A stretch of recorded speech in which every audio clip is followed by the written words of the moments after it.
শাকিব খান শাকিব খান শাকিব খান। বুঝলাম শাকিব খান কি হয়েছে বালসরে হেডা কয়া কাল শাকিব খান কয়া দরসা কি হয়েছে এটা কয়া শাকিব খান আসতেছে আমাদের গ্রামে, সেই জন্যই বলি শাকিব ভাই দেখো তুমি আসো, তাতে আমার বাল ছেঁড়া গেল। শাকিব খান আসামে এলে তোর বাল ছিঁড়া যাবো, তুই কোন ছেড়ে বাল তোর কয়জনে চিনে লাউরা কান যাইতে মারি তোমার পক দাইলে বেশি।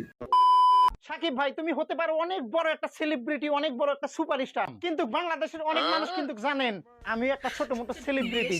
আমার চ্যাটার বাল তাহলে অল্প ভেবে দেখেন তো, আমি একটা সেলিব্রিটি হয়ে, হ্যাঁ মিস্টার কে হয়ে কিভাবে শাকিবের সাথে সেলফি উঠতে যাই, আমার মান সম্মান থাকবে? আসলে মানুষ মান থাকবো না, কারণ হলো তুই শুক্রালের ফটো, তুই ডলামের হাতে ফটো, তোর তো শাকিবের হাতে মানাবো না। ঠিক বলেছো তুমি, ঠিক তো দাও কেন? শাকিব ভাই আর এটাও কিন্তু তুমি ভুলে যেও না, তুমি কিন্তু 2 বাচ্চার বাবা। আর তুই হলি 2 বাচ্চার মা। আমরা যাকে সুপারস্টার বানিয়েছি সে আজকে আমাদের কাছে দিয়ে টাকা নেয় তথাপি স্টেজে প্রোগ্রাম করার জন্য। এখন বলবেন সে অনেক বড় নামি দামি সুপারস্টার, সে তো পয়সা নিবেই। আরে ভাই শাকিব খান তো খালি স্টেজ প্রোগ্রাম করে টেনা না, অনেকেই নেই। যেমন বিবের আগে ছিল কয়েকদিন আগে গুয়াহাটিতে, তো বিবের আগে অনেক টাকা নিয়ে গেছে, লাখ লাখ টাকা পর্যন্ত নিয়ে গেছে ওই স্টেজ প্রোগ্রাম করে। তারপরে আরজে সিং ছিল, আরজে সিং ওই স্টেজ প্রোগ্রাম করে অনেক টাকা নিয়ে গেছে। তো খালি শাকিব খান তো খালি স্টেজ প্রোগ্রাম করে 1 লাখ টাকা না। নিঃসন্দেহে তুই ঠিক কথা বলেছিস। বন্ধুরা হ্যাঁ আমাদের শাকিব ভাইকে দেখতে চাও তাহলে দেখতে আসো, টিকিট বেশি না 1500 টাকা। সেই জন্যই তো ভাই আমার কাছে সেই 1500 টাকা নাই, আমিও দেখতে যাব না ভাই।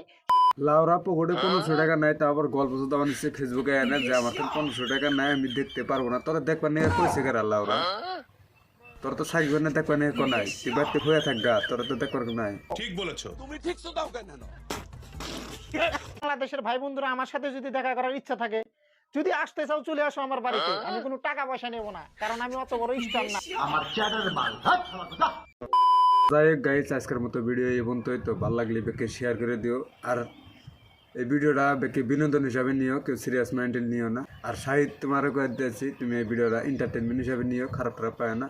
তো আজকের মতো ভিডিও এই পর্যন্তই। তো ভালো লাগলে বেকে শেয়ার করে দিও, আর মনোহর অন ফায়ার পেজটা বেকে ফলো করে দিও। তো থ্যাংক ইউ, গুড বাই।